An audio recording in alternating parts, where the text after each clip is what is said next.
हमें पता है भाई KMnO4 और डी ब्लॉक की बात कर लेते हैं पहले, फिर स्टार्ट करते हैं इस वाले को। K2Cr2O7 में कलर्ड होता है, colour due to what? Charge transfer from ligand to metal. यानी कि अगर मेरे पास लिखा है oxygen to charge transfer oxygen to manganese, मतलब कलर इसकी वजह से आ रहा है, colour due to charge transfer from oxygen to manganese, ये करेक्ट स्टेटमेंट होगी। यहाँ तो डीडी ट्रांजिशन मेरे पास नहीं है, यहाँ मैं ये नहीं कहूंगी कि यहाँ पे कलर किसकी वजह से आ रहा है, डीडी ट्रांजिशन की वजह से आ रहा है ना। ठीक है भाई, नेक्स्ट आ जाओ। अगर मुझसे पूछा जाए इन दोनों में से सबसे अच्छा ऑक्सीडाइजिंग एजेंट कौन, ये दोनों के दोनों ऑक्सीडाइजिंग एजेंट है, अगर मुझे पूछा जाए इन दोनों में से सबसे अच्छा ऑक्सीडाइजिंग एजेंट कौन सा है? मैम दोनों की मैक्सिमम ऑक्सीडेशन स्टेट है। दोनों की मैक्सिमम ऑक्सीडेशन स्टेट है। क्वेश्चन ये है कि इसमें जो ऑक्सीडाइजिंग एजेंट अच्छा वो कौन है? MnO4 नेगेटिव से किसमें कन्वर्ट होता है? मैग्नीज 2+ में। और यहाँ पर हमारे टोटल इलेक्ट्रॉन्स जो होते हैं वो कितने इन्वॉल्व होते हैं जब हम निकालते हैं? तो 5 इलेक्ट्रॉन। तो इस तरफ नहीं आता है, इस तरफ 5 इलेक्ट्रॉन इन्वॉल्व होते हैं मेरे यहाँ पे, राइट। और ऐसे ही हमें K2Cr2 क्रोमियम O27 से मैं इधर जाती हूँ, क्रोमियम 3+ में कन्वर्ट होता है, ये 6+ हो जाती है, 6+ है, ये 3+। यहाँ पर मेरे टोटल इलेक्ट्रॉन्स कितने इन्वॉल्व होते हैं? 3 इलेक्ट्रॉन। सबसे अच्छा ऑक्सीडाइजिंग एजेंट कौन होगा? ऑक्सीडाइजिंग माने क्या हुआ? जो दूसरे को ऑक्सीडाइज कर रहा है। सबसे ज्यादा किसी दूसरे को ऑक्सीडाइज कौन करेगा? जिसमें MnO4, जिसमें ज्यादा नंबर ऑफ इलेक्ट्रॉन है, मतलब वो ज्यादा इलेक्ट्रॉन दे पा रहा है। ऑक्सीडाइजिंग एजेंट कौन होते हैं? जो इलेक्ट्रॉन दे पाते हैं। जो जितने ज्यादा इलेक्ट्रॉन दे पाएगा वो उतना ही ज्यादा अच्छा क्या होगा? Oxidising agent. क्लियर हो गई? जो इलेक्ट्रॉन डोनेट करेगा और जो जितना ज्यादा अच्छा करेगा वो उतना ज्यादा अच्छा क्या हो जाएगा? ऑक्सीडाइजिंग एजेंट होगा। अगर मुझसे पूछा जाए कि K2Cr2O7 है, क्रोमियम 2O3 है और क्रोमियम 2+ है, इन तीनों में सबसे ज्यादा अच्छा रिड्यूसिंग एजेंट कौन सा है? भाई मुझे पता है जिसकी ज्यादा ऑक्सीडेशन स्टेट अगर ज्यादा होगी तो वो क्या होता है? अच्छा। ऑक्सीडेशन स्टेट ज्यादा, वो अच्छा क्या होता है आपका? Oxidising agent. वो अच्छा एक ऑक्सीडाइजिंग एजेंट होता है ना। यही देखा ना हमने +6 से +3, मतलब ये जिसका ऑक्सीडेशन स्टेट ज्यादा उसका रिडक्शन होगा और वो ज्यादा अच्छा क्या होगा? ऑक्सीडाइजिंग एजेंट होगा। तो अगर मुझसे उसने रिड्यूसिंग एजेंट पूछा तो रिड्यूसिंग एजेंट सबसे अच्छा यहाँ पे क्रोमियम 2+ रहेगा, देन ये क्रोमियम 2O3, उसके बाद ये, इसके बाद ये रिड्यूसिंग एजेंट का ऑर्डर, रिड्यूसिंग एजेंट। क्लियर हुई बात रिड्यूसिंग एजेंट में और ऑक्सीडाइजिंग एजेंट में? ठीक है, ऑक्सीडाइजिंग एजेंट अच्छा तो मतलब कि रिड्यूसिंग एजेंट कम अच्छा। क्लियर है? Good evening ma'am, sorry for late ma'am, please revise एक बार रिपीट कर दोगे? मेरे पास जो KMnO4 होता है उसमें कलर जो होता है वो किस ड्यू टू होता है? लिगेंड टू चार्ज ट्रांसफर, या मैं कहूँ ऑक्सीजन से मैग्नीज के ट्रांसफर के कारण मेरा जो कलर है KMnO4 शो करता है, charge transfer from oxygen to manganese. अब क्वेश्चन ये है कि KMnO4 और K2Cr2O7 में से सबसे ज्यादा अच्छा ऑक्सीडाइजिंग एजेंट कौन है? इन दोनों में से जिसका ऑक्सीडेशन नंबर, ऑक्सीडेशन स्टेट ज्यादा, वो उतना ही अच्छा क्या आपका? Oxidising agent. और अगर मुझसे रिड्यूसिंग एजेंट की बात पूछी जाए तो ठीक इसका रिवर्स। ठीक है, अब क्वेश्चन है कि K2Cr2O7, क्रोमियम 2O3 या क्रोमियम 2+ या क्रोमियम 2 लिखा है। ठीक है, इनमें सबसे अच्छा रिड्यूसिंग एजेंट कौन सा है? अब इसकी ऑक्सीडेशन स्टेट है +6, इसकी है +3, इसकी है +2। हमने अभी देखा क्या कि ऑक्सीडेशन स्टेट ज्यादा मतलब ऑक्सीडाइजिंग एजेंट क्या वो अच्छा, और रिड्यूसिंग एजेंट डिक्रीज होगा, कम हो जाएगा। तो यानी कि इसकी ऑक्सीडेशन स्टेट कम है, तो यानी कि कैसा रिड्यूसिंग एजेंट अच्छा होगा? Yes ma'am. अगर ऑक्सीडाइजिंग का ऑर्डर पूछा जाए तो ठीक इसका रिवर्स हो जाएगा। और KMnO4 और K2Cr2O7 में पूछा जाए कि कौन ज्यादा अच्छा ऑक्सीडाइजिंग एजेंट है, तो KMnO4 अच्छा ऑक्सीडाइजिंग एजेंट है, क्योंकि वो +7 से +2 तक जा रहा है और वो +6 से +3 तक ही जा रहा है। मतलब वहां 3 का ही डिफरेंस है और उधर 5 का डिफरेंस आ रहा है। तो जहां ज्यादा डिफरेंस आ रहा है वो क्या है? ज्यादा बेटर, अच्छा मतलब अच्छा ऑक्सीडाइजिंग एजेंट है KMnO4। क्लियर है इतनी बात? एक बात बताओ, जब मैं क्रोमाइल क्लोराइड वाला टेस्ट करती हूँ, इसमें ये कन्वर्ट होता है क्रोमियम O42 नेगेटिव में। ये क्रोमाइल क्लोराइड का टेस्ट किया था, याद है इसको? फिर बेसिक मीडियम में मैं ऐड करती हूँ तो क्रोमियम O42 नेगेटिव बन जाता है, याद है? Yes, ma'am. है ना? क्या इसमें मेरा ऑक्सीडेशन नंबर चेंज हो रहा है? ऑक्सीडेशन स्टेट No, चेंज हो ma'am. रही है क्रोमियम की? No, नहीं हो रही, No, क्योंकि क्रोमाइल क्लोराइड की भी मेरी कितनी है, प्लस का 6 है यहाँ पे भी, और यहाँ पे भी कितनी है, प्लस का 6। Six. क्या अगर मुझसे क्वेश्चन में पूछ लिया जाए कि रिएक्शन ऑफ Na क्रोमियम और 2O4 की, सोडियम क्रोमेट की Na2 क्रोमियम O4 की रिएक्शन अगर मैं किसमें कराऊं, एसिड मीडियम में, मतलब क्रोमेट की रिएक्शन करवाऊं एसिड मीडियम में, तो ये हमें पता है भी डाइक्रोमेट में चेंज हो जाता है, चाहे लिखा हो या ना लिखा हो। क्या यहाँ ऑक्सीडेशन नंबर चेंज होता है? तो क्वेश्चन आपका इस तरीके से नहीं आएगा कि रिएक्शन आपको गिवन हो, क्वेश्चन आएगा reaction of sodium chromate in acid medium, क्या क्रोमियम का ऑक्सीडेशन नंबर चेंज हो रहा है? तो आप कहोगे कि नहीं भी नहीं हो रहा। ऐसे आ गया सोडियम डाइक्रोमेट, मतलब अगर डाइक्रोमेट है इन बेसिक मीडियम, एल्कलाइन मीडियम में किसमें कन्वर्ट हो जाता है? क्रोमेट में। डाइक्रोमेट से क्रोमेट में कन्वर्ट हो जाता है एल्कलाइन में, और एसिड में क्रोमेट से किसमें कन्वर्ट हो जाता है? डाइक्रोमेट में। तो भाई दोनों ही केसेस में क्रोमियम का ऑक्सीडेशन नंबर स्टेट जो है वो चेंज नहीं हो रही है। अगर मुझसे पूछा जाए क्या Na2 क्रोमियम टू O7 को मैं कन्वर्ट कर रही हूँ, अगर मैं इसकी रिएक्शन करवा रही हूँ NO सल्फाइड से, H2S से, क्या यहाँ इसका ऑक्सीडेशन नंबर चेंज होगा? क्या यहाँ ऑक्सीडेशन नंबर चेंज होगा? हमें पता है ये क्रोमियम से क्रोमियम 3+ में कन्वर्ट हो जाता है, और सल्फाइड जो है किसमें कन्वर्ट हो जाता है? सल्फर में। पता है ना ये बात हमें? ऐसे ही अगर SO2 हो तो वो किसमें कन्वर्ट हो जाता है? SO3 में। और अगर क्रोमियम 2O7 है 2 नेगेटिव, वो किसमें कन्वर्ट हो जाता है? क्रोमियम 3+। समझ में आ गई भाई इतनी बात हमें? Yes ma'am. तो ये सब बातें डी ब्लॉक की जो थी, मतलब जो बतानी थी, मेन हम सारा कुछ कर ही चुके हैं डी ब्लॉक के अंदर, सारी रिएक्शन कौन किससे कन्वर्ट होता है, कैसे कन्वर्ट होता है। ठीक है भाई, याद है? भूल गए? बोल दो मैम याद है, चिंता मत करो, तुम कर लेंगे। तो डी ब्लॉक से तो क्वेश्चन गलत नहीं होने चाहिए, क्योंकि 10 क्लासेस नहीं है उसके। अब आ जाओ जरा ये केमिकल काइनेटिक वाले में। अगर मेरे पास एक रिएक्शन है ये वाली, ठीक है, और एक है मेरे पास ये एनर्जी मतलब एनर्जी वर्सेस मैम ये, इन दोनों में से कौन सी एंडोथर्मिक की और कौन सी एक्सोथर्मिक है? यार मुझे इसके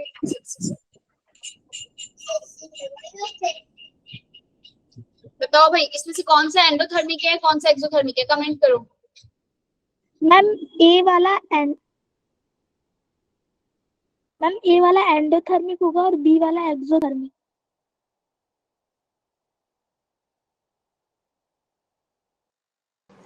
अरे भाई हम बोले कमेंट करो, कमेंट, कोई कमेंट ही नहीं किया।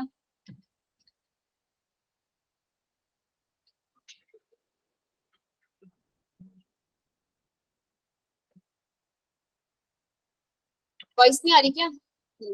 फर्स्ट वाला क्या कह रहे हो? एंडो है, गुड। Be exothermic. सारे बच्चे इस बात से भाई सहमत है? फर्स्ट वाला आपका एंडोथर्मिक है और जो दूसरा वाला,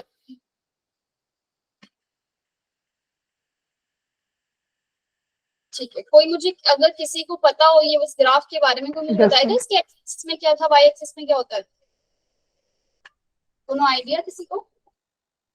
तो यहाँ तो हम एनर्जी की बात कर रहे हैं, तो यहाँ तो एनर्जी ही आएगा। यहाँ क्या आता है? टेम्परेचर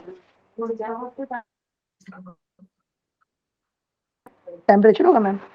मुझे नहीं पता भाई क्या होगा, हम तुमसे पूछते हैं क्या होगा, मुझे बता दो भाई। एक्टिवेशन एनर्जी हमें पता है, जो minimum amount of energy require होती है किसी भी रिएक्शन को आगे बढ़ाने के लिए। मतलब इस रिएक्शन, ये इसकी यहाँ तक क्या थी इसके पास, इस रिएक्टेंट की कुछ एनर्जी थी ER, ठीक है। रिएक्टेंट की कुछ क्या थी, एनर्जी थी।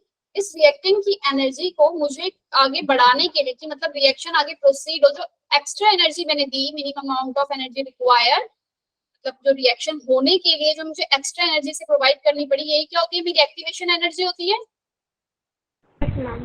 और है ना, रिएक्शन प्रोग्रेस डायरेक्शन की है शायद, क्या क्या क्या, हाँ रिएक्शन को आगे प्रोग्रेस कराने के लिए, मतलब आगे उसको आगे प्रोसीड करवाने के लिए जो मिनिमम अमाउंट ऑफ एनर्जी मुझे देनी पड़ती है वो क्या होता है मेरा, एक्टिवेशन एनर्जी होती है। नहीं नहीं नहीं, रिएक्शन कोऑर्डिनेट नहीं, एनर्जी ही आएगा, यहाँ एनर्जी ही यूज हो रही है ना, तो यहाँ तो एनर्जी ही आएगा। एक्स एक्सिस में क्या कह रहे हैं, रिएक्शन रिएक्शन रिएक्शन लिख सकते हैं, पता नहीं एनर्जी। ठीक है भाई, ये कौन सी है मेरी एंडोथर्मिक। अब यहाँ से यहाँ तक की एनर्जी किसकी है, रिएक्टेंट की एनर्जी है, और यहाँ से लेके यहाँ तक की जो एनर्जी है वो क्या है मेरी यहाँ पर, एक्टिवेशन एनर्जी है ना। इसको क्या बोलती हूँ मैं, एक्टिवेशन एनर्जी बोलती हूँ।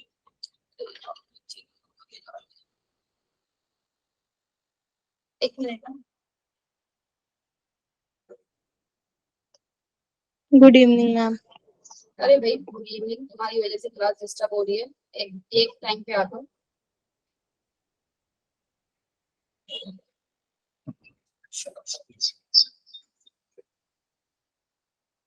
तो ये मेरी जो है क्या है, ये वाली जो एनर्जी, अब यहाँ से लेके यहाँ तक जो मेरी ये एनर्जी यहाँ से यहाँ तक गई, ये क्या है मेरा, change in enthalpy. Endothermic reaction के लिए जो एनर्जी मैंने दी ये वो वाला है डेल्टा एच जो मैंने इसको दिया, ठीक है। ऐसे इस वाले के लिए जो डेल्टा एच की वैल्यू है वो यहाँ से यहाँ तक है, मतलब जो इसने रिलीज करी, एक्सोथर्मिक मतलब रिलीज करी, है ना। ये जो वैल्यू है यहाँ से दिख रहा है डिफरेंस की, दूसरे पेन से शो करूँ, यहाँ से यहाँ तक ये क्या है मेरा, डेल्टा एच। ऐसे यहाँ से लेके यहाँ तक जो है वो मेरा क्या है, ये इतना एरिया, ये क्या है मेरा, डेल्टा एच। क्लियर है।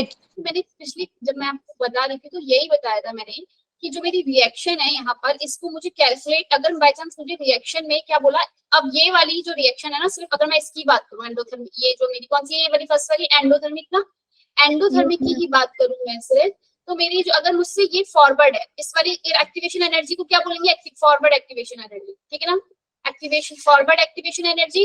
और अगर मैं इसको ठीक उल्टा कर दूं, मतलब कि यहाँ से लेके यहाँ तक वाली जो एनर्जी है वो मेरी क्या हो जाएगी, बैकवर्ड एक्टिवेशन एनर्जी, ठीक है। तो क्वेश्चन में एग्जाम में क्वेश्चन कैसे आता है, आपको डेल्टा एच की वैल्यू सपोज उसने गिवन कर दी कि आपकी 20 किलो जूल है, ठीक है।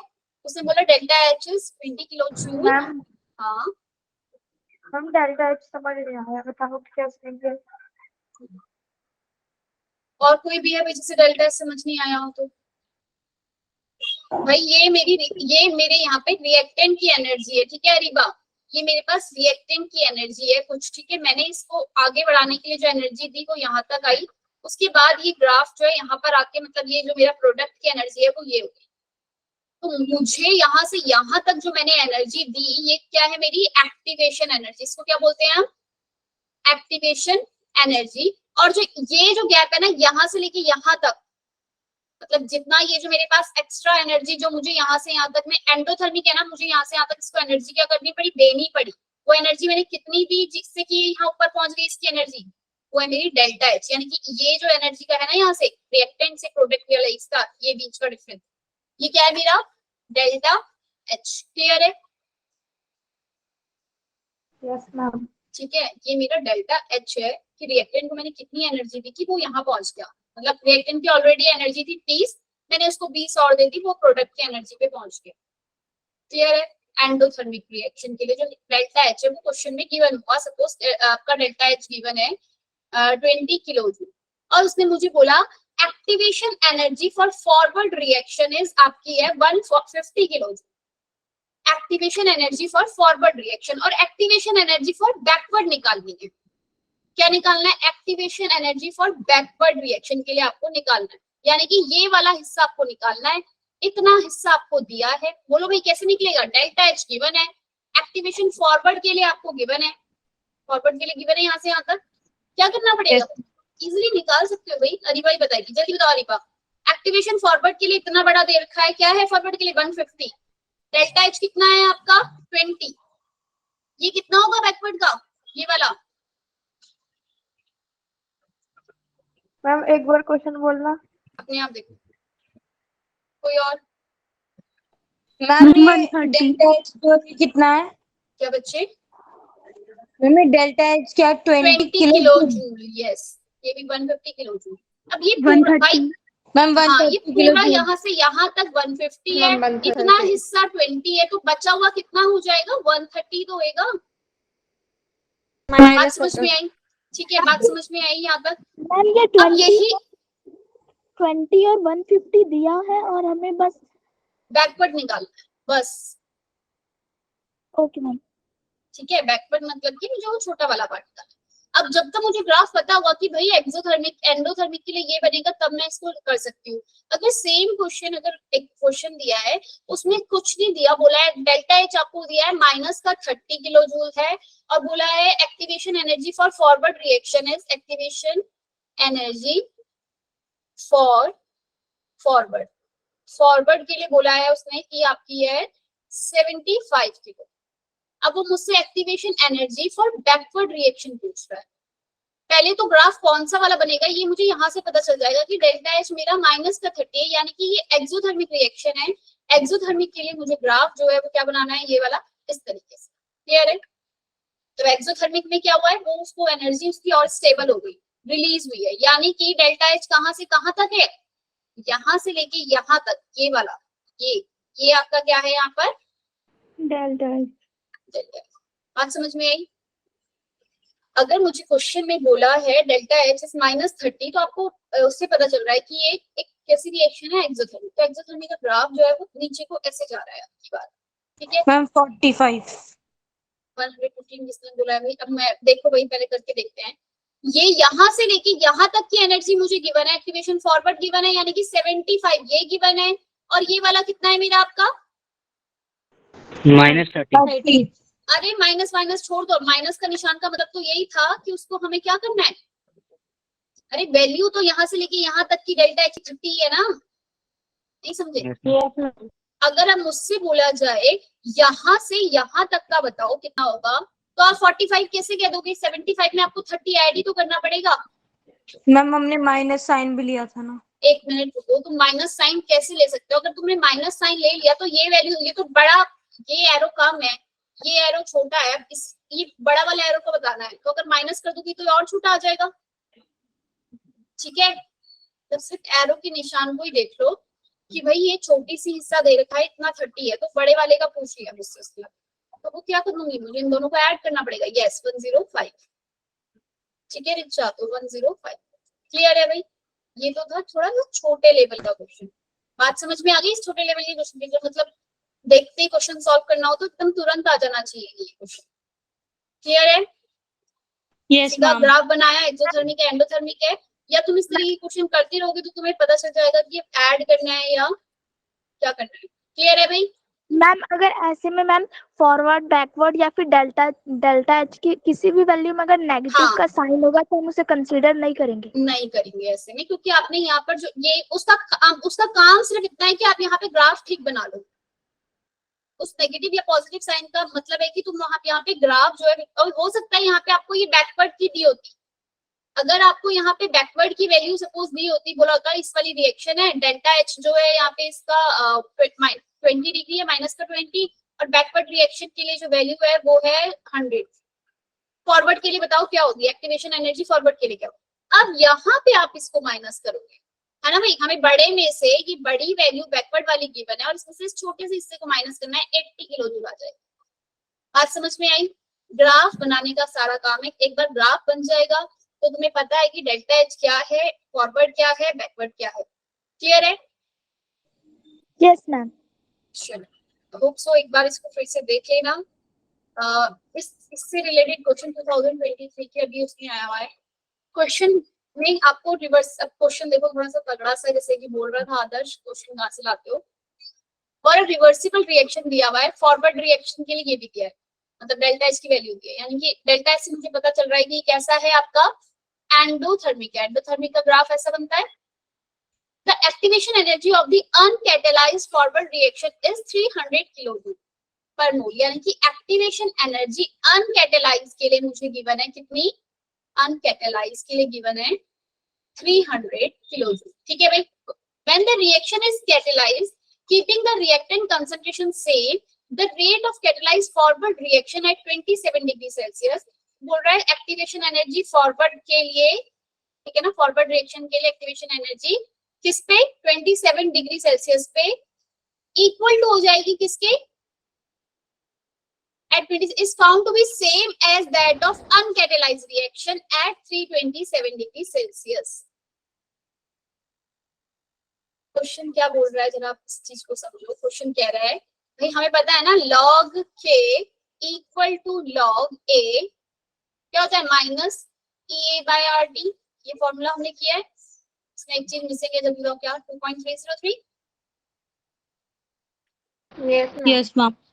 ये हमने किया है भाई log k इक्वल टू ये इक्वल। अच्छा एक्टिवेशन एनर्जी अगर बढ़ाऊंगी तो रेट कांस्टेंट क्या होता है कम हो जाता है, डिक्रीज करता है, ये बढ़ेगा वहां Yes. से log k की वैल्यू लेते हैं वो कम हो जाती है। अब मुझे एक बात बताओ, ये बोला है इसने इसका एक log k की वैल्यू उसने बोला रेट कांस्टेंट log k जो है ना वो सेम है।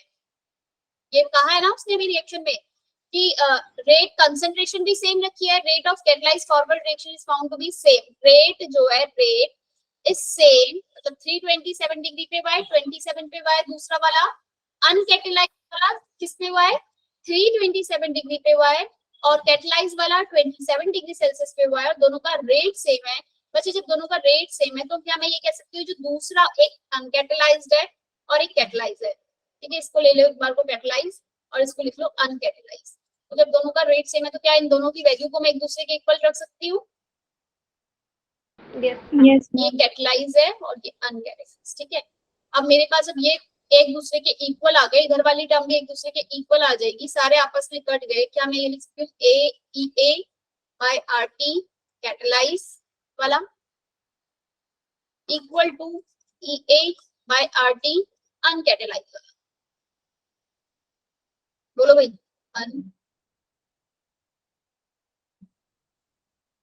बाकी सबको किसी को कोई डाउट यहाँ तक?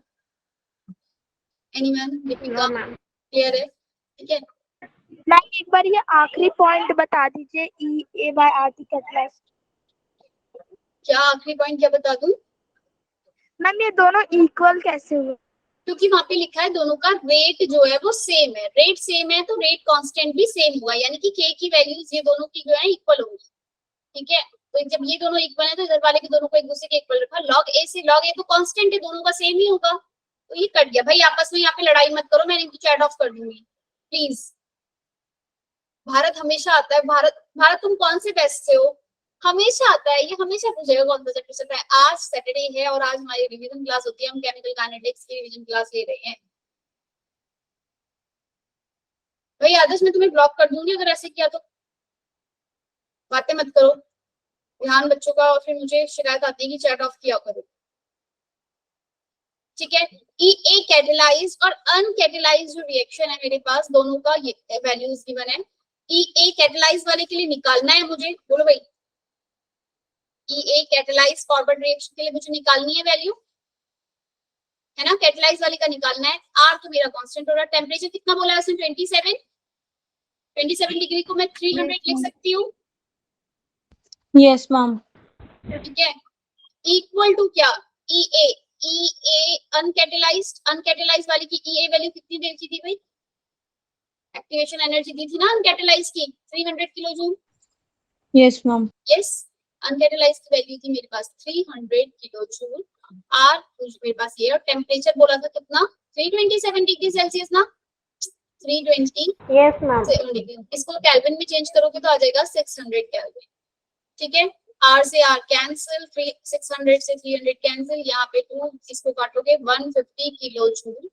ई ए आ गया किसके लिए, activation energy for forward reaction, किसके लिए, कैटलाइज्ड वाले के लिए, जो कि इक्वल है किसके 150 किलो जूल।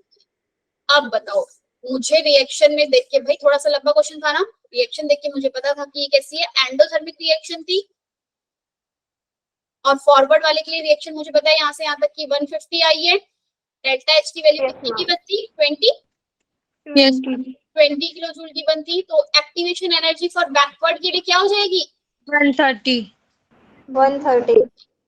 क्लियर है भाई, क्वेश्चन समझ में आया? Yes ma'am. क्वेश्चन आपके पास रहते हैं कभी कभी, मतलब जो क्वेश्चन रहेगा उसका सिर्फ जो ऊपर वाला है ना उतना ही। मैम हाँ ये कैसे पता चला कि एंडोथर्मिक रिएक्शन गिवन थी क्वेश्चन में? क्वेश्चन में डेल्टा फॉरवर्ड था ना मैम? क्वेश्चन में बच्चे आपको डेल्टा एच गिवन था ना, delta H, yes ma'am. Delta H 20 लिखा था, तो उससे पता चल गया कि भाई एंडोथर्मिक है, क्योंकि उसके कोई नेगेटिव चार्ज नहीं था, क्वेश्चन हो गया भैया। Okay ma'am.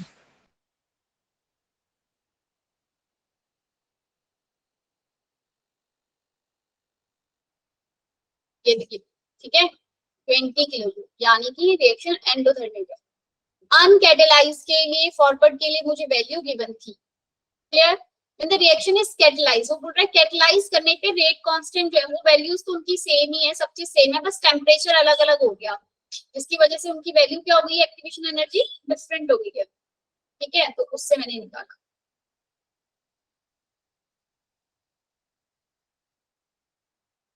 चलो भाई, बारिश आ गई। Ma'am Yes. बहुत जोर से हो रही है। हाँ बिल्कुल, H नेगेटिव होता है एक्सोन में, तो उस हिसाब से तुम्हें ग्राफ वहां पे वैसे बनाना होगा। अच्छा, ये क्वेश्चन थोड़ा सा लंबा था क्योंकि जेई का है, ऑफ कोर्स, ठीक है, जेई मेन का क्वेश्चन था, तो इसलिए थोड़ा सा लंबा था क्वेश्चन। तो आपके एग्जाम में सिर्फ उतना ही पार्ट भी आ सकता है कि एक्सोथर्मिक का ये है, एंडोथर्मिक मतलब फॉरवर्ड रिएक्शन ये है, बैकवर्ड निकालो, या बैकवर्ड दे दिया एक्सोथर्मिक निकालो, तो ये कॉन्सेप्ट तुम्हें पता होना चाहिए। अब एक नई चीज जो मेरे पास तुम्हारे लिए है, हमें पता है भाई फर्स्ट ऑर्डर रिएक्शन के बारे में सारे फॉर्मूले याद हैं, तुम्हें बोला था केमिकल काइनेटिक्स थोड़ा पढ़ के आ जाना। फर्स्ट ऑर्डर रिएक्शन के जो लॉग, अरे भाई बस करो, लॉग ए नॉट बाय 80 के 2.303 टी, यही होता है मेरा फॉर्मूला, कुछ गलत तो नहीं है भाई इसमें। अगर मुझे बोला जाए कि भाई इनिशियल कंसंट्रेशन इज मतलब कुछ बोल दिया जैसे कि 3 ग्राम है, 5 ग्राम है, आफ्टर सम टाइम्स ये 2 ही ग्राम हो गया, तो कर लोगे ये वाला क्वेश्चन इजीली, बस यहाँ पे कंसंट्रेशन जो है वो ग्राम में ले लेनी है, ठीक है। तो या फिर कंसंट्रेशन गिवन है 75% पे पूछ लिया क्या होगा। और एक और फॉर्मूला मैंने आप लोगों को करवाया था इसी के अंदर, फर्स्ट ऑर्डर के अंदर, A1 बाय 8 मतलब अगर आपके पास एट टाइम t और A नॉट है इक्वल टू हाफ लाइफ के लिए, हाफ लाइफ, हाफ लाइफ क्या होती है, डिपेंड करती है मेरी फर्स्ट ऑर्डर में, हाफ लाइफ डिपेंड करती है कंसंट्रेशन ऑफ रिएक्टेंट पे। No ma'am. क्या होता है 0.693 अपॉन में T1 हाफ, यस मैम। मतलब के इधर लिख लो या T1 हाफ इधर लिख लो, एक फॉर्मूला ये था भाई। एक बात हाफ लाइफ के लिए और भी याद रखना है, ये कुछ करवाया था, याद है किसी को, AD by A not equal to 1/2 n क्या है यहाँ पे मेरा, नंबर ऑफ हाफ, ठीक है, हाफ लाइफ के नंबर्स जो है वो कितने यूज हो गए। अगर मेरे पास एक क्वेश्चन है कि 75% पे बोला है, 75% रिएक्शन है, ठीक है ना, 75% नंबर वाला समझा दो एक बार, नंबर ऑफ हाफ लाइफ। बस ये फॉर्मूला याद रख लो बच्चे, बस ये वाला, इसको एज इट इज ऐसे ही याद रखो। नंबर ऑफ हाफ लाइफ अगर मुझे कहीं पे भी कैलकुलेट करनी है और मेरे पास एट टाइम t पे बोला है इनिशियल कंसंट्रेशन, तो मैं सिर्फ यस कैसे करूंगी, ठीक है। अभी मैं सिर्फ आपको एक फॉर्मूले करवाऊंगी जो भी फर्स्ट ऑर्डर से रिलेटेड है, आपको सिर्फ फॉर्मूले जो है उनको ध्यान रखना है और उनका यूज कैसे करना है, उनसे रिलेटेड क्वेश्चंस आ रहे हैं बच्चे, ठीक है। AD बाय A नॉट 1/2, अगर मुझसे क्वेश्चन में ये क्वेश्चन को इजी करने का तरीका है, अगर मुझसे पूछ लिया जाए कि 75% कंप्लीशन ऑफ रिएक्शन में, मतलब 75% कंप्लीशन हो गई रिएक्शन, उसमें जो रिएक्शन में आपके पास कितनी हाफ लाइफ यूज हुई है, how many half life are used ma'am 1.5। नहीं, एक तो तरीका मैंने एक जनरल मैंने इसका पूरा डेरिवेशन वैसे करवाया है आपको कि A नॉट से ये आधा हो गया, A नॉट बाय 2 हो गया, ठीक है। फिर उसके बाद ये हाफ लाइफ होता है ना, जो भी यहाँ पे टाइम यूज हुआ दैट इज हाफ लाइफ। उसके बाद यहाँ से यहाँ जाने में जो इसकी हाफ लाइफ हुई वो A नॉट बाय 4 हो गई। हो क्या रहा है बार बार हाफ लाइफ, कितनी हाफ लाइफ यूज हुई यहाँ से यहाँ जाने में, 2 हाफ लाइफ। ये पहले 100 था, 100 से कितने परसेंट हो गया, 50% हो गया, 50% से कितना हो गया, 25% हो गया, 50 से कितना हो गया 25%। और रिएक्शन कितना कंप्लीट हो गया है अगर मैं बात करूं, जब मैं बात कह रही हूँ कि 75% रिएक्शन कंप्लीट हो गया, तो मतलब A नॉट बचा कितना है अब, अगर मेरा रिएक्शन 75% A नॉट बाय 4, अरे भाई शांत हो जाओ। ऋचा तुम बताओ।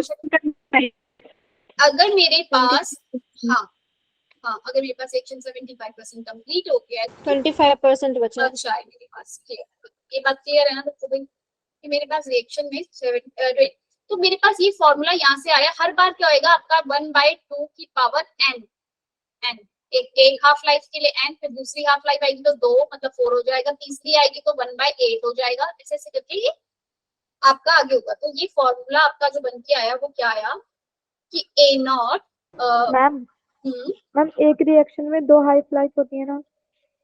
इतनी भी हो सकती है भाई, क्या मतलब एक रिएक्शन में 2 हाफ लाइफ होती है। 1/2 m।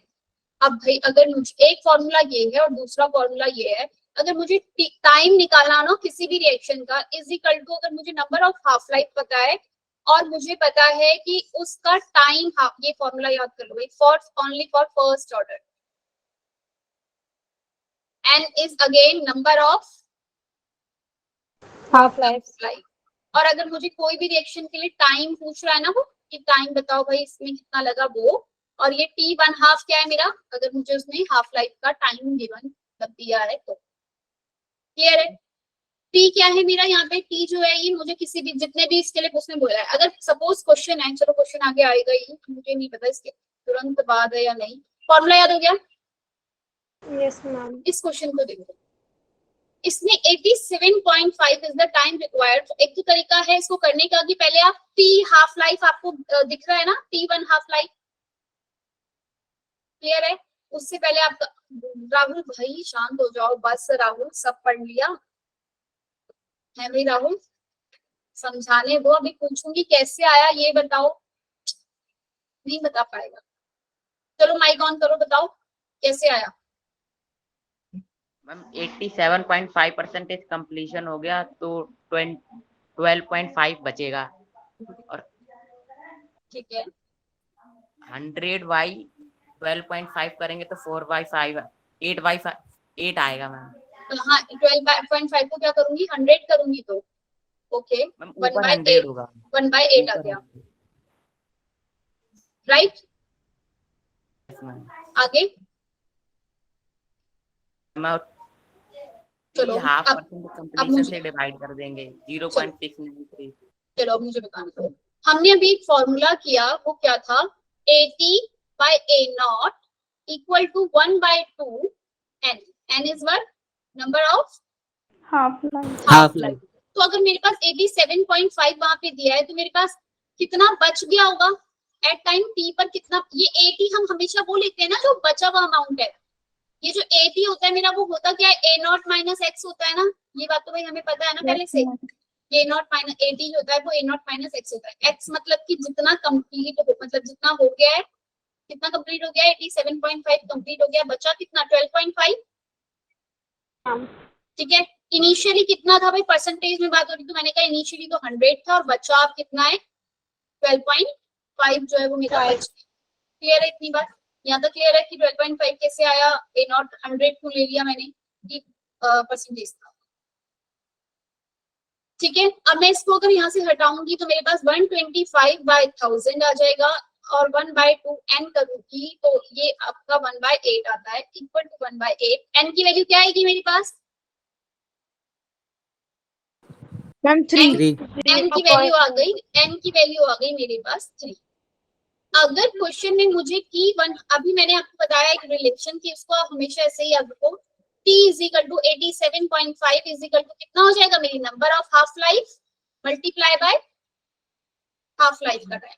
तो उसने मुझसे बस इसमें यही रिलेशन पूछा था, तो मैंने बता दिया कि आंसर क्या है, x की वैल्यू क्या है यहाँ पर 3 है। क्लियर है? इजी था ना?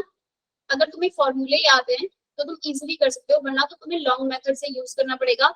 पहले t1/2 निकालो, फिर उन दोनों का रेशियो मतलब एक दूसरे के डिवाइड में रखोगे उसे, ठीक है, उस मेथड से करोगे, वरना ये फॉर्मूला मैम एक बार रिपीट कर दो। अभी एक क्वेश्चन आगे और आएगा ऐसा, ठीक है, फिर बताऊंगी, दोबारा से करा दो। द रिएक्शन NO + Br2, ये क्वेश्चन मैंने बहुत बार करवाया है। जब भी यहाँ पे फास्ट लिखा है और आपको स्लो है, दो रिएक्शन गिवन है, तो स्लो वाले का रेट लेकर करना है, तो आपका इसका रेट है जो इक्वल टू क्या आएगा, K NOBr2 और NO। इसका ऑर्डर क्या होगा रिएक्शन का? 2 what is the order of reaction?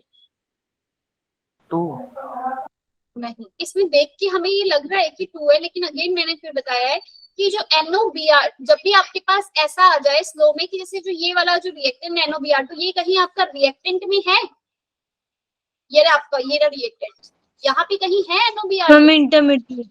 ये एक इंटरमीडिएट है, इसको हटाना होगा। इसको हटाने के लिए मुझे क्या करना है, जो मेरी इक्विलिब्रियम वाला जो रिएक्शन बना हुआ है फास्ट वाला, क्या मैं ये लिख सकती हूँ NOBR2 अपॉन में NO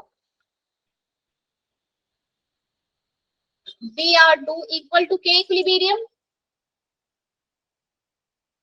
ठीक है, जो भी फास्ट होगा या फिर इक्विलिब्रियम का निशान बना होगा, कभी कभी नहीं भी बना हो सकता, पर आपको उसको एज इक्विलिब्रियम ही मानना है, तो उसको आपको K इक्विलिब्रियम की फॉर्म में लिख के यहाँ से मुझे NOBr2 की वैल्यू फाइंड आउट कर लेनी है। क्या होगी NOBr2 की वैल्यू? K इक्विलिब्रियम NO और ब्रोमीन।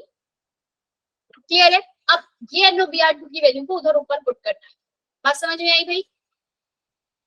ये जो NOBr2 की वैल्यू आई है ना मेरी पूरी, इसको यहाँ ऊपर रेट के पास है वहां पुट करना है। R is equal to what? K equilibrium, K जो पहले से था, NOBr2 की जगह NOBr2 और एक NO पहले से था। अब बताओ ऑर्डर ऑफ द रिएक्शन क्या होगा आपका यहाँ पे? मैम 3। अगर मुझसे पूछा जाए with respect to NO order क्या है? 2। प्रीति क्या पूछ रही है मैम? 1 क्या होगा, मतलब 1 क्या? प्रीति आवाज नहीं आ रही मेरे पास।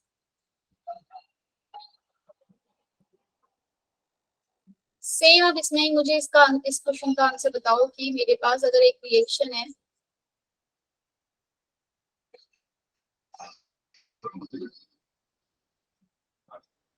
ये आपका स्लो है और ये फास्ट है,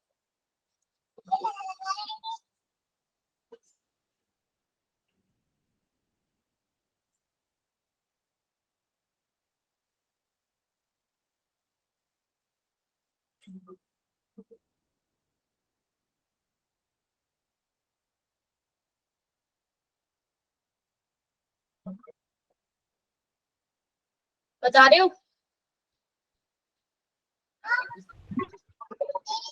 पास में दोनों सेम है ए ए। ये A2 है, ये A और A है, ठीक है। अगर क्या मैं इसे ऐसे लिख सकती हूँ, K equilibrium is equal to A का स्क्वायर अपॉन में A2। हाँ भाई, ऐसे लिख सकते हैं हम इसे। यहाँ पे एक और रिक्वेस्ट,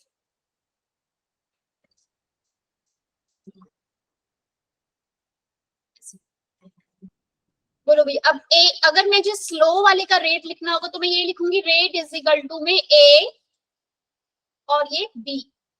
और A जो है वो मेरा क्या है, यहाँ पर एक इंटरमीडिएट है, यहाँ बना और यहाँ बन के खत्म हो गया है ना। इसकी जो ओवरऑल रिएक्शन थी वो है आपकी A2 plus B gives C। Clear है? तो ओवरऑल रिएक्शन में मेरा कहीं पे भी A नहीं है, मतलब कि A क्या है, मेरा इंटरमीडिएट, और अब से मुझे हटाना होगा। क्या मैं ये लिख सकती हूँ K इक्विलिब्रियम, अंडर रूट आ जाएगा भाई, A इज इक्वल टू क्या आएगी, A की कंसंट्रेशन की वैल्यू क्या आ जाएगी, K इक्विलिब्रियम A2 1/2। यस और नो? Yes ma'am. क्लियर है इतनी बात सबको? ये मेरे पास किसकी वैल्यू आ गई, A की वैल्यू आ गई। इस A की वैल्यू को मुझे यहाँ पर पुट करना है ना। बताओ what is the order of the reaction? 1/2। क्या है order of the reaction? Ma'am A की वैल्यू नहीं समझ आई, कैसे निकाली? क्या समझ नहीं आई A की वैल्यू? कि A 1/2 कैसे भी? Yes ma'am. मैम 3/2। यहाँ से देखो वाली बात, K equilibrium is equal to में मेरा होता है A इस अपॉन में। ये कहाँ से आया मेरा? यहाँ से आया इक्विलिब्रियम से। इक्विलिब्रियम कांस्टेंट ये होता है ना, कंसंट्रेशन ऑफ प्रोडक्ट अपॉन में रिएक्टेंट। तो ये 2 बार था तो इसलिए A का स्क्वायर लिख दिया, प्रोडक्ट अपॉन में रिएक्टेंट। क्लियर है अरिवा? Yes ma'am. अब यहाँ भी मुझे A को अकेला छोड़ना है। मैं A को अकेला छोड़ने के लिए क्या करूंगी, A को अकेला छोड़ा, A2 K इक्विलिब्रियम A2 गया यहाँ से ऊपर, और A का स्क्वायर था तो यहाँ जाके क्या हो जाता है, स्क्वायर 1/2 जाता है ना। Yes ma'am. समझ में आ गया? गुड। जो भी अब क्या होगी, अब ऑर्डर कितना हो जाएगा, ऑर्डर कैसे निकालते हैं हम, सम 1/2 + 1 कितना हो जाएगा order, 3/2. 3/2. Sum of the power. Sum of the power.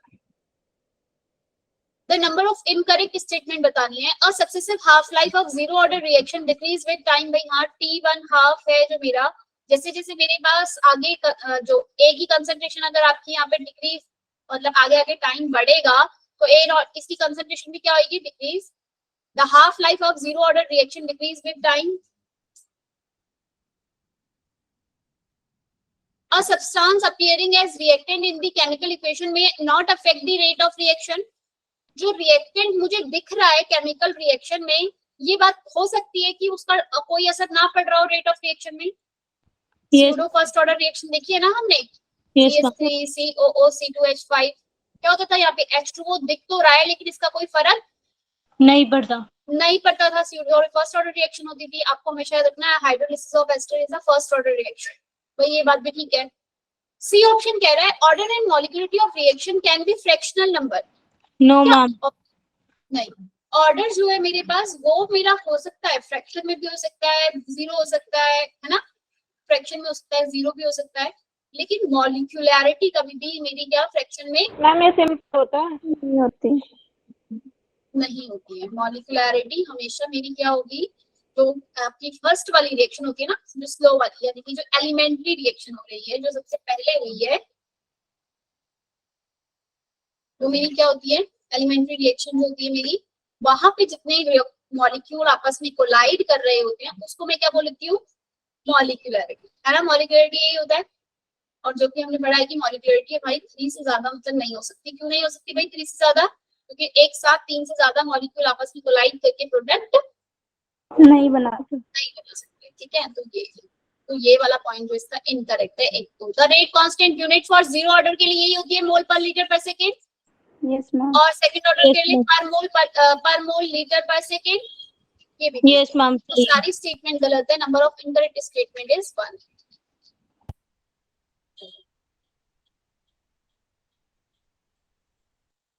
ठीक है, चलो जल्दी से मुझे इसका आंसर बता सकते हो। The above reaction is zero order, half life of this reaction is 50 minute. The time taken for the concentration A to reduce to 1/4 of its initial value. हमें जीरो ऑर्डर के सारे फॉर्मूले पता होने चाहिए, इस क्वेश्चन को हम इजीली कर सकते हैं। जीरो ऑर्डर हमारा क्या होता है, AT minus A0 by KT equal to KT होता है। यही हो सकता है, मैं गलत हूँ, जल्दी बताओ भाई, यही होता है या उल्टा होता है इसका? मैम उल्टा होता है। पक्का?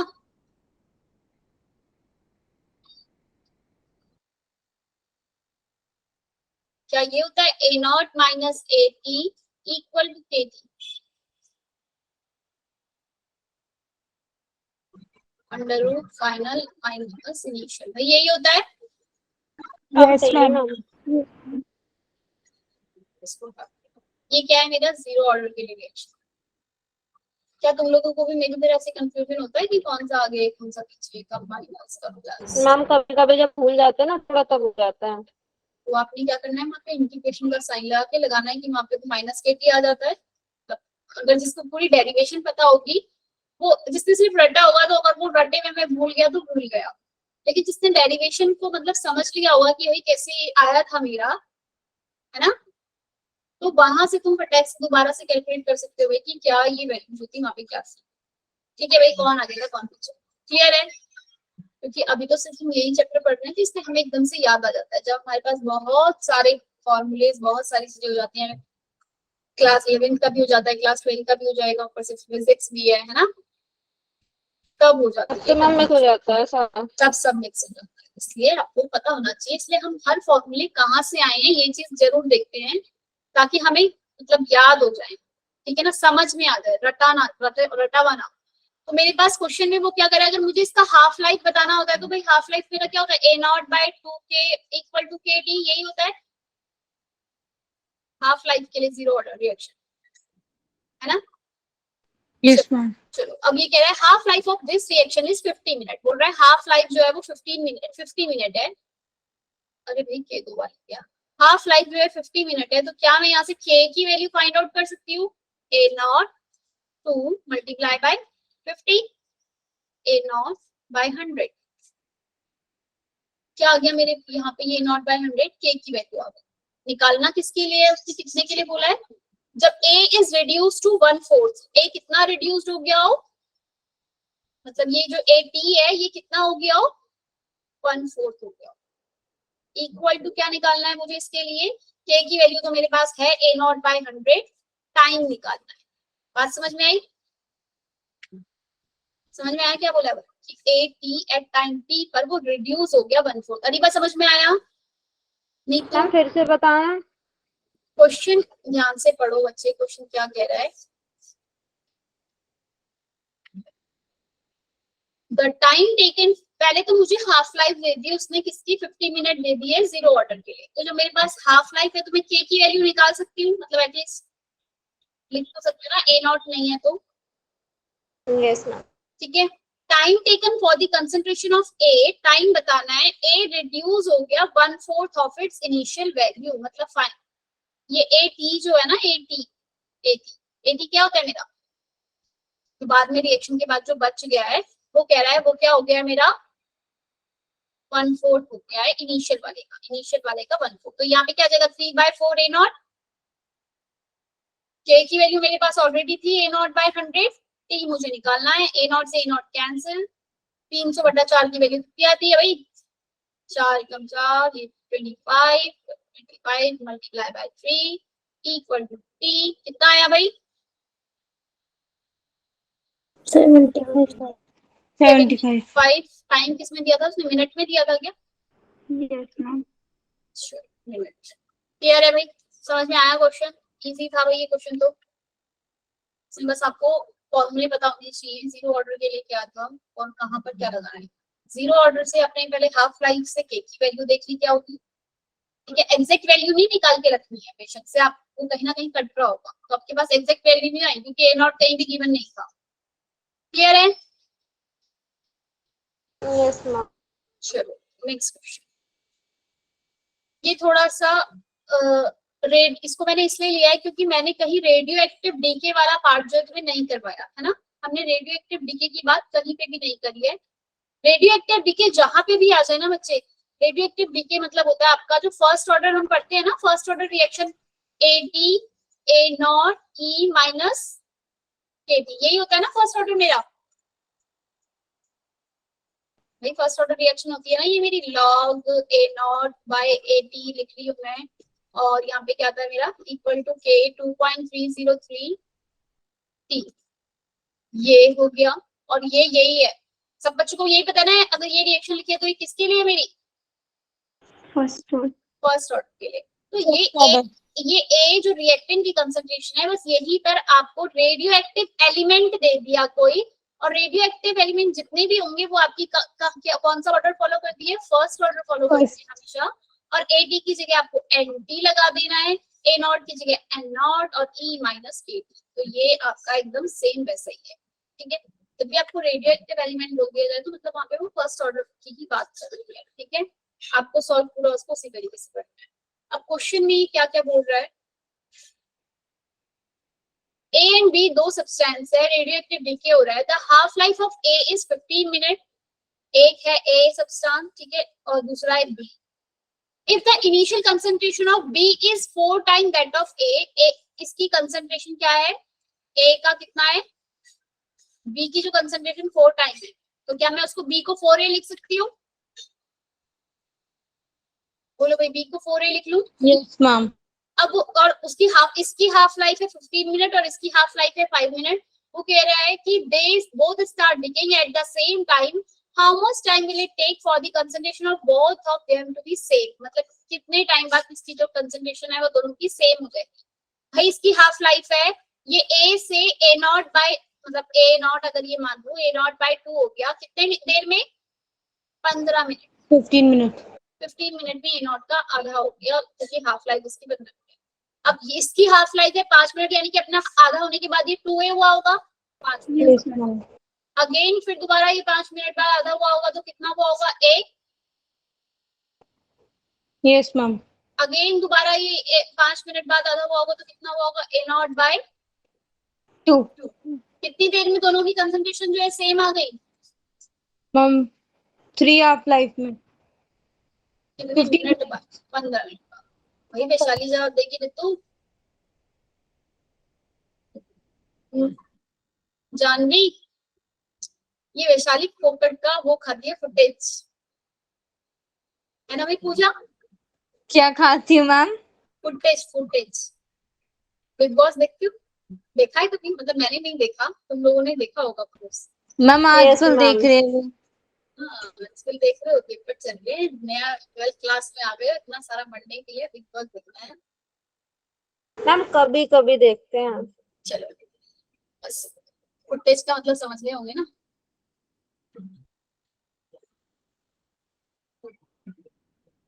चलो ठीक है कोई बात नहीं। The rate constant for the ma'am को मैम ने पढ़ते पढ़ते देखो केमिकल पढ़ते पढ़ते बिग बॉस याद दिलवा दिया हमें।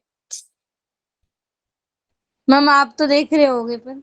मैं, हमारे घर में टीवी नहीं है, मैं तो बिल्कुल नहीं देखती ये सब। अरे हाँ भाई श्रुति को पहले इसको बाद में बताओ, ये पढ़ाई वढ़ाई बाद में करते हैं। ये श्रुति को पहले बिग बॉस दिखवाते हैं यहाँ बैठा के और फिर ऐसे फुटेज का मतलब दिखाते हैं। अरे मतलब कैमरा मतलब वो स्क्रीनिंग टाइम जो है, हाँ screen time, yes. The rate constant for the first order reaction is 20 per minute. The time required for the initial concentration of reactant reduced to its 1/32. Question कुछ समझ में आया? काम गया आदर्श? आदर्श के भी सर से निकल रहे हैं क्वेश्चन है भाई। मैम समझ आ गया, ये तो इजी है। अरे आदर्श तो चला गया भाई।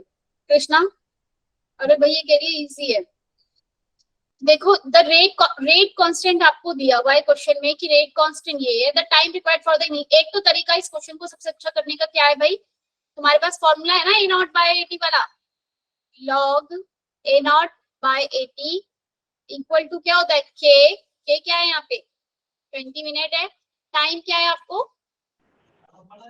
निकालना है a0, मतलब उसने बोला है जो ये वाली कंसंट्रेशन है वो अपने कितना हो गया है रिड्यूस टू कितना हो गया 1/32 हो गया है। तो एक तो a0 अपॉन में a0/32 करो, a0 से a0 कैंसिल, 32 ऊपर log 32 equal to 2 into 20 into t। हाँ भाई ना,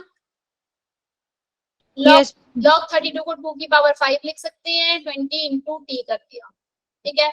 अगेन अब तो t की वैल्यू आ सकती है इजीली, 5 को आगे लाते हैं log 2, ये तो सब आ गया होगा भाई। इसमें एक चीज मिसिंग हो गई है 2.303, है ना? Yes ma'am. 2.303 को लगाना मत भूलना। इसको डिवाइड, ये आ गया log 2 की वैल्यू आपको क्वेश्चन में गिवन है और डिवाइड में किया 20, तो आंसर आ गया t की वैल्यू फाइंड आउट।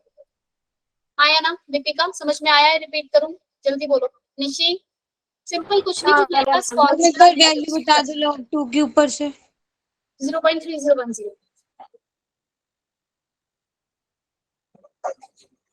ठीक है। और एक तरीका, मतलब अगर तुम्हें इतना लंबा से उससे नहीं जाना और तुम्हें एक फॉर्मूला यही पता है, मतलब अगर अभी यहाँ बता देती हूँ दूसरी जगह और कहीं काम आ जाएगा, जो कि अभी कोई कह रहा था, किसको बताना था, वो अरबाज को वाला क्वेश्चन। कितना आया भाई 23। चलो यहाँ पे इसकी वैल्यू मुझे बतानी है। यहाँ पे याद रखना, अगर जेई का भी क्वेश्चन दो, ये 10 की पावर -2 ऑलरेडी गिवन है, तो वो यहाँ बचकर कितना आएगा वो बताना है, ठीक है।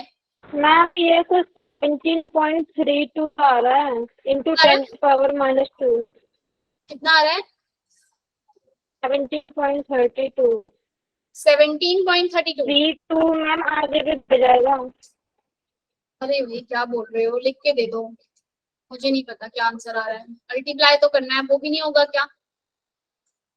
चलो मैम आंसर नहीं पूछ रही हूँ तुमसे, तुम कर लेना अपने आप, मैंने तरीका बता दिया।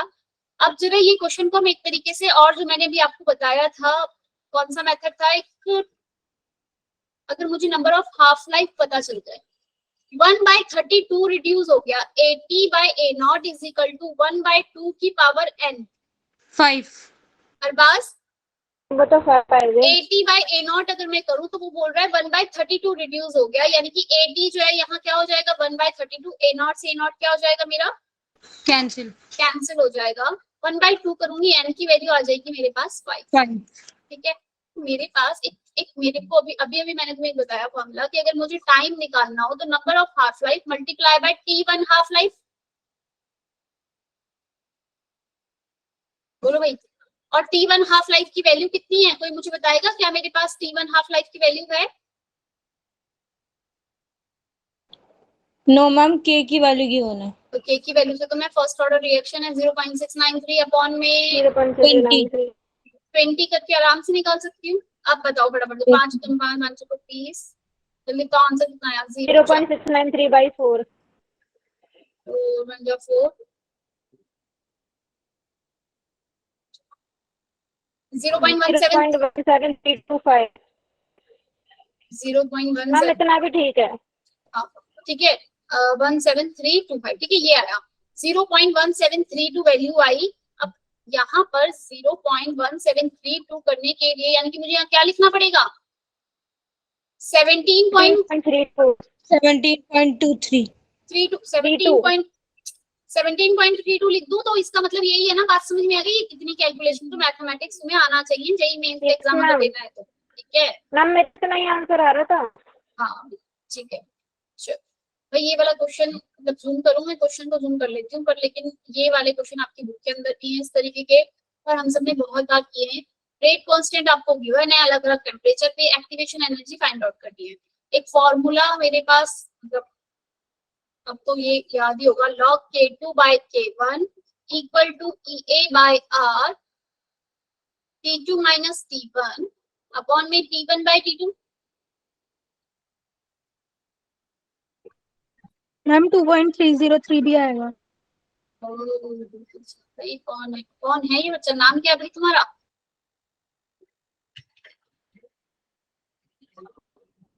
ये ना जाना, नाम ही यही है, कुछ और नाम होगा यार? नो मैम यही है। नाम तो बताओ, प्रोनाउंस तो करो, मतलब मैं गलत कर रही हूँ क्या पता। याना। जाना, जाना जी। नीट करना है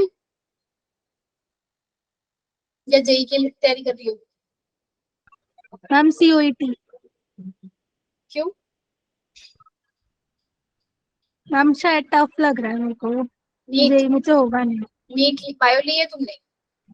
मैम मैथ्स ले जेई बहुत इजी होता है वैसे, जेई मेंस अगर कर लो तो कहीं कहीं बीटेक में आ ही जाएगा एडमिशन, और एडवांस तक में भी थोड़ा सा तैयारी और मतलब थोड़ा सा।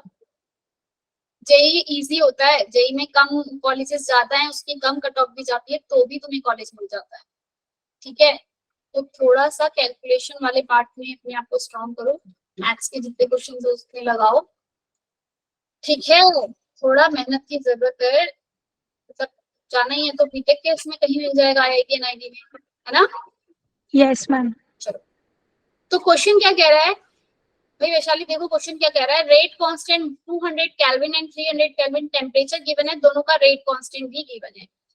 तो K2 अगर मैं मतलब K1 अगर मैं 200 को मान रही हूँ तो उसके लिए वैल्यू क्या रहेगी मेरी? 0.05 कि 0.03? 0.03। लॉग K2 कितना है भाई? K2 बताओ जल्दी से कितना है? K2 किसको 300 को लूंगी 0.05, K1 क्या है मेरा 0.03। Yes equal to ma'am. Activation energy मुझे निकालना है 2.303। आर की वैल्यू भाई, एक और बात, आर की वैल्यू जहाँ पे हम 8.314 लेते हैं उसको मैं क्या ले सकती हूँ? 25 बाय, ये बात पता है हमें? अगर ये जो आर की वैल्यू होती है ना 8.314, इसको अप्रोक्सीमेटली इक्वल टू 25/3 भी आप लिख सकते हो। ठीक है, कैलकुलेशन थोड़ा आसान हो जाएगा। ठीक है, T2 माइनस T1 कितना हो जाएगा? 300 200 100 300 मल्टीप्लाई बाय 200 करोगे कितना हो गया? 100 से 100 कैंसिल, 3 2 जा 6 निकल जाएगा, हाँ या ना? लॉग 5 की वैल्यू आपको गिवन है, क्या मुझे पता है? लॉग ये आपका जो भी है ये आपको गिवन है, लॉग 0.05 लॉग 0.03 की वैल्यू आपको गिवन है, तो इसको मैं log 5 बाय log 3 कर सकती हूँ ना? और क्या मैं Yes, इसे ऐसे लिख सकती हूँ log 5 minus log 3? yes ma'am. ठीक है, log 5 की वैल्यू आपको गिवन है 0.7 माइनस 3 की होती है 0.48, इसमें से इसको माइनस किया 0.28, ये आंसर आ गया एक्टिवेशन। क्लियर है? ये वाले क्वेश्चन तो हमने वैसे भी बहुत सारे किए। अब इस एक्टिवेशन एनर्जी को देखते हुए एक बात मुझे और याद आ गई, अगर मेरी ये क्वेश्चन मैंने एक बार क्लास में भी कराया है, activation energy is given 2.303 RT, K की वैल्यू गिवन है 2.73 समथिंग गिवन है इनटू 10 की पावर 5, ये K की वैल्यू रैंडमली ले ली, बट K2 गिवन है एट टेम्परेचर 300 केल्विन, K1 निकालो at temperature 200 kelvin.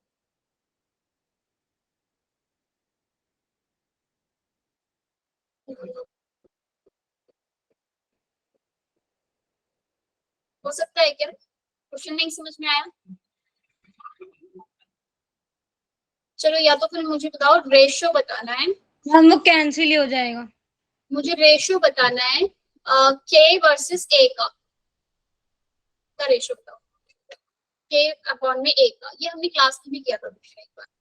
K upon में A का क्वेश्चन बता, K अपॉन में A का रेशियो बताना है, एक्टिवेशन एनर्जी गिवन है, नहीं एक्टिवेशन एनर्जी गिवन है 2.303 RT, K बाय A का रेशियो बनाना है, K आपका रेट कांस्टेंट जो होता है, A इज आर्रेनियस कांस्टेंट जो हमारा होता है। मेरे पास, अब ध्यान से देखना, अगर इस तरह की क्वेश्चन एग्जाम में आ जाए प्लीज अपने आंख खुले रखना। आपके पास फॉर्मूला क्या होता है, log K इक्वल टू में log A माइनस का EA 2.303 बाय RT, ये मेरे पास फॉर्मूला। यस, अब मुझे सॉरी यहाँ पे A है ना, log A। अगर अब मुझसे K बाय A का रेशियो पूछा है तो क्या मैं इसको इधर भेज दूं, log K माइनस का log A minus EA by RT लिख सकती हूँ।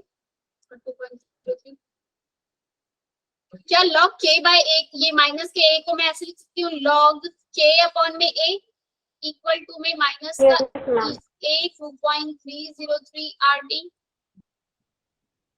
क्या मैं अब ये कह सकती हूँ, ये EA अभी मुझे वैल्यू गिवन है भाई EA की 2.303 RT, मैम 1/10। भाई ये माइनस की है, माइनस का है, ये कट गया आपस में, आंसर कितना आया, माइनस का 1।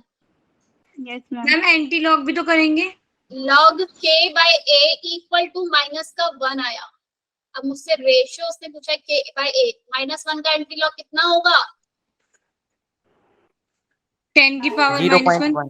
0.1 दोनों का ही ठीक है जिन्होंने बोला भाई, 10 की पावर माइनस का 1 या फिर 0.1। क्लियर है? क्लियर है भाई सबको? अगर यही मुझे क्वेश्चन में अलग अलग दो जने, मतलब अगर दो कांस्टेंट K दे दिया, एक K2 दे दिया एक अलग टेम्परेचर पे, K2 की वैल्यू है 2.71 समथिंग है और इंटू 10 की पावर 5, K1 की पूछ ली है, टेम्परेचर बोल दिया एक का 300 है, इस वाले का बोल दिया 200 है, K1 मुझे निकालना है, एक्टिवेशन एनर्जी बोल दी 0 है, K1 की वैल्यू क्या आएगी, मैम 0, क्योंकि मल्टीप्लाई होगा उससे। थोड़ा अभी वैशाली यही गलती, सेम गलती 2 बार कैसे हो सकती है, मतलब पीछे भी तुमने एकदम से बोल दिया था कि ठीक है 1 आ जाएगा कट जाएगा, पर आप एंटी लॉग का बारे में भूल गए, है ना। अभी भी तुम पूरा सॉल्व करोगे तो तुम देखोगे भाई log K2 by K1 equal to 0 आ रहा है, यही आ रहा है ना। मैम मेरे लॉग ही तो सारी प्रॉब्लम है। log K2 बाय K1 बस ध्यान में रखने वाली बात है, अभी तो यही गलती करी, log K2 by K1 equal to मतलब A आ गया था वहां पर, माइनस का 1 आया तो आपने एंटी लॉग करा तो 0.1 आया। Yes, अब एंटी लॉग ऑफ 0 कितना होता है, 1। Anti log of 0 is 1। तो अगर मेरे भाई सबको पता है ना ये बात, एंटी लॉग में 0 को करूंगी तो 1 आएगा, यानी कि जो K2 है वही इक्वल टू हो जाएगा किसके, K1 के, जो वैल्यू यही है वही मेरी किसकी आ जाएगी, K1 की, या अगर यहाँ पे आर्गेनियस की वैल्यू दी होगी तो वही वैल्यू किसकी आ जाएगी मेरी। ये छोटी छोटी बातों का आपको ध्यान रखना है। क्लियर है भाई, है ना आजार, काजल? Yes, ma'am. विशाल, प्रीति, Yes, ma'am. ठीक है। रीटा, मुझे एक बात बताओ, अगर मेरे से एग्जाम में क्वेश्चन आ जाए कि एक्टिवेशन एनर्जी इज 0 तो रिएक्शन आगे प्रोसीड हो रहा है? क्या कहोगे आप? रिएक्शन नहीं होगी वहां पे जब एक्टिवेशन एनर्जी क्या हो जाएगी? 0। जैसे स्टेटमेंट बेस्ड है ना, इस तरीके के क्वेश्चन आ सकते हैं। स्टेटमेंट के अंदर ही आपको दे दिया जाए कि एक्टिवेशन एनर्जी 0 है तो बताओ क्या होगा। ये क्वेश्चन भी इजी है भाई, क्वेश्चन मतलब आंसर आपको स्क्रीन पे यहीं पे गिवन भी है ऑलरेडी। तो फर्स्ट ऑर्डर लगाना है। इनिशियल कंसंट्रेशन उसने बोला है 7 ग्राम है, रिड्यूस हो गया है वो किसमें? 2 ग्राम में हो जाएगा। Yes ma'am. लॉग की वैल्यूज गिवन है, सब चीज गिवन है आपको, ठीक है। चलो, an organic compound undergo first order decomposition if time taken for 60% decomposition is 540 seconds, then time required for the 90% decomposition। इस तरीके के क्वेश्चन जब आपको दो जगह की डिकम्पोजिशन दी है तो आप पहले के लिए टी वैल्यू लिख लो। सपोज 60% के लिए आपने टी वैल्यू लिखी, क्या है जी? 1/k लॉग कितना आएगा यहाँ पे? 100/40 A0/80 होता है ना। बोलो भाई, फर्स्ट वाले के लिए 100/40। 40 कैसे आया? 60% कंप्लीट हो गया, बचा कितना? 40। प्रियांशी क्लियर है ये वाली बात? कि 60% कंप्लीट हुआ है तो यहाँ 40 बचेगा ना। प्रियांशी प्रियांशी प्रियांशी से पूछा मैंने। प्रियांशी नहीं जवाब दे रही। प्रियांशी प्रियांशी सो गई क्या? अरे आदित्य तुम बस करो।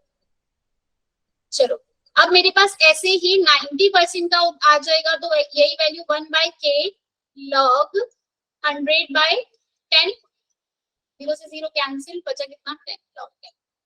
और ऊपर वाले के मुझे इसके लिए ऊपर अब ये क्या करना है, इस तरीके की रिएक्शन को एक दूसरे के साथ क्या कर देना है?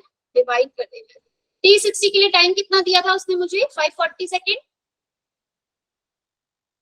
T90 मुझे निकालना है।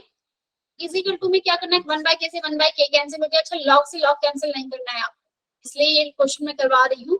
लॉग 10/4 आपको यहाँ अलग लिखना है और लॉग 10 ये अलग है। क्लियर है भाई? लॉग 10 तो आपका 1 हो गया, ये तो 1 हो जाएगा। अच्छा, लॉग से लॉग कैंसिल मत करना है यहाँ पे, ठीक है? या log 10 से log 10 ऐसे नहीं कैंसिल हो सकता है। log 10/4 वो अलग है और नीचे log 10 अलग है। 540 सेकेंड। T90 आपको निकालना है। इजिकल टू 10/4 की वैल्यू कितनी आएगी? कैसे पता चलेगा? log 10 minus log 4। log 4 की वैल्यू 0.69 समथिंग कुछ होती है, 6.020। अरे log 4 की 6.020 होती है ना। 1 में से माइनस कर दोगे 1.00 माइनस 6.60 कितनी आ जाएगी? 0.40। मैम हाँ, log 10 minus log 4 कैसा है? log 10/4 लिखा है ना रीवा, ये वाला log 10 नीचे वाला तो 1 हो गया, ये 10/4 क्या? log 10/4 को मैं log 10 माइनस log 4 नहीं लिख सकती हूँ, ठीक है? ए log की प्रॉपर्टी है ये, a divided b log 8 minus log b, ठीक है? तो मेरे पास क्या आ गया? T90% रिएक्शन के लिए वैल्यू आ जाएगी 540 डिवाइडेड बाय 0.6, आंसर आ जाएगा, ठीक है भाई? मैम और कितने क्वेश्चन कराओगे? बस अब छोड़ देती हूँ, बाकी क्वेश्चन अपने। अब ये क्वेश्चन का आंसर बता दो, इजी सा है। विशाली के अलावा कोई और? शहनवाज या श्रेया? हैंड रेज कर दो, ये ज्यादा बेटर है। Rita, what is the order of the reaction? Rita, Richa, Sana, anyone? First order. Shahnawaz कैसे फर्स्ट ऑर्डर? कैसे फर्स्ट ऑर्डर कैसे? ये क्वेश्चन में क्लास में मतलब यही चीज मैं बहुत बार करवा चुकी हूँ। इस क्वेश्चन में कुछ नहीं, यूनिट देख के फर्स्ट ऑर्डर की यूनिट पर सेकंड होती है, के की यूनिट पर सेकंड होती है। एक और इम्पोर्टेंट बात कैसे याद आई? K is only on, K आपका कैटलिस्ट पे डिपेंड नहीं करता, किसी पे डिपेंड नहीं करता। K is only on depend on the temperature. ये बात पता है ना हमें, क्योंकि हमारे पास रिलेशन है log K E minus EA by RT, ये रिलेशन है ना मेरा। K की वैल्यू सिर्फ और सिर्फ टेम्परेचर पे डिपेंड करती है। कैटलिस्ट डाल दो, कंसंट्रेशन ऑफ रिएक्टेंट बढ़ा दो, कुछ भी कर लो, उससे कोई डिपेंड नहीं, इस पे कोई असर नहीं पड़ता। K की value is only depend on the temperature. For first order reaction K की वैल्यू पर सेकंड होती है। अभी हमने किया फॉर जीरो ऑर्डर रिएक्शन के लिए K की वैल्यू क्या होती है, मोल पर लीटर पर सेकंड। क्लियर है? और सेकंड ऑर्डर के लिए होती है जो यहाँ पर दी हुई है, पर लीटर मोल पर सेकंड। ठीक है? अरे भाई पर लीटर नहीं, क्या बोला मैंने, लीटर पर मोल। पर लीटर तो ऑलरेडी था इस वाले में। ये for zero order, this is for second order, litre पर मोल पर सेकंड। और ये कैसे निकालते हैं हमने क्लास में किया है। ठीक है भाई, परवीन, रोशन, अरा परवीन, समझ में आया?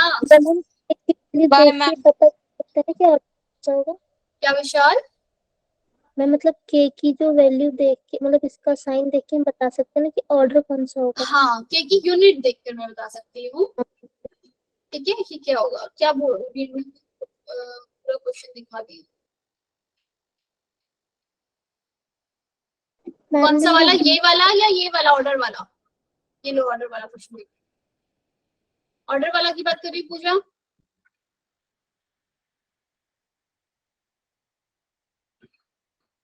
चलो अब दिख गया। यस, क्वेश्चन में यूनिट देखकर ही आपको पता लगा लेना है कि ऑर्डर ऑफ द रिएक्शन क्या है। ठीक है? और ये यूनिट मतलब जो बताइए, के की यूनिट फर्स्ट ऑर्डर के लिए पर सेकंड है, और जीरो ऑर्डर के लिए मोल पर लीटर। एक जनरल फॉर्मूला करवाया था मैंने, कोई मुझे जनरल फॉर्मूला बताएगा वो क्या था? मोल पर लीटर। क्या था भाई, किसी को याद है? 1 माइनस n पर सेकेंड। ये आपका जनरल फॉर्मूला है। n is the order of the reaction. ठीक है भाई पूजा, ये जनरल फॉर्मूला है। अगर यहाँ पे n की वैल्यू 0 रखोगे तो आपको आपकी यूनिट मिल जाएगी। n की वैल्यू 2 लिखोगे तो आपको यूनिट पता चल जाएगी कि अब मेरे पास जो ये 2 यूनिट है तो मेरा जो यूनिट निकल कर आएगी के की, वो क्या आएगी। This is a general formula for के की। ये याद रखना है आप। जी मैम। मैम वो M3+ से 2 वाला ट्रेंड आप कब बताओगे? किसका? अरे रुको, मैम लीव कर दें। क्यों? अब रुक जाओ 2 मिनट, अब रुके हो तो ये क्वेश्चन हो जाएगा। हाफ लाइफ इज 30 मिनट आपको गिवन है। Time taken for 75% completion of the reaction. 75% completion में कितना टाइम लगेगा? अभी आपने देखा भाई कि T में अगर मेरे पास n number of half life बताओ मुझे, T1/2 मेरे एक तरीका तो है कि मैं इसको लॉन्ग मेथड से करूं कि k निकालूं फिर 75 में से पुट करूं वो वाला करके। दूसरा तरीका है कि क्या, मेरे पास T में क्या होता है, number of half life T1/2, और 75 में मेरी हाफ लाइफ कितनी यूज हुई है कैसे पता चलेगा? अभी किया भाई हमने ये 75% मतलब कितना कंप्लीट हो गया, 25% कंप्लीट हो चुका है। 80 की वैल्यू क्या होगी?